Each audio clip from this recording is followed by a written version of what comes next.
izvajamo tudi tabor Mors in mladi, kjer imamo trenutno 41 dijakov. Na taboru bomo jim predstavili vojaško življenje, namestitev v šotorih, potem preživetje v naravi, poznali bodo tudi nekaj orožja, vojaška vozila in predvsem ta dnevni ritual v vojski, ki velja od jutranje telovadbe do dnevnega usposabljanja, pa potem nočnega počitka v samem šotoru.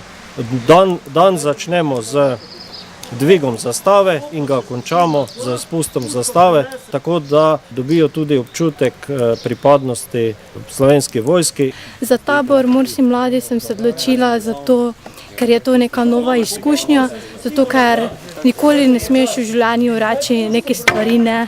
Moraš vse poskusiti, saj ti to da neko nove izkušnje za življenje, potem najdeš nove prijatelje, naučiš se discipline.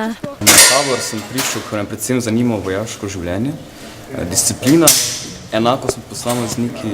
Tudi zelo mi je všeč, da smo vsi enako oblečeni, da imamo vsi enaka pravila obnašanja. Na tale tabor sem hodila že nekaj časa prijeti, pa sem imela žal prišlo. Letos kljub poškodbi sem prišla, mi je zelo všeč. Je res, da je disciplina, ni pa to hudo, še vedno se imamo fajn, se hitamo. In tabor nasplošno se mi zdi dober, imamo dosti časa zase. Prvi 3 dnevi so bili zanimivi, niso me razočarali, tudi hrana mi je všeč. Enkrat smo si celo sami jo spekli. Vodniki so tudi prijazni, vse nam razložijo, tako da imamo tudi red, tako da me tudi zaradi tega sem šel.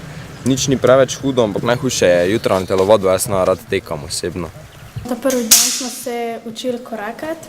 Včeraj smo šli na celodnevno turo, kjer smo se maskirali, pa naučili postaviti čopete, pa zakuriti ogenj. In smo si potem tudi sami zakurali ogenj, pa nad ognjem spekali klobase pa kosil.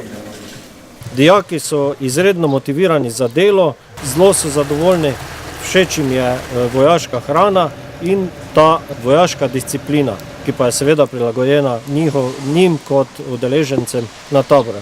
Pričakujemo, da bomo iz njihovih vrst dobili tudi kakega vojaka ali pa kakega podčastnika in častnika, ki se bo zaposlil v naši slovenski vojski.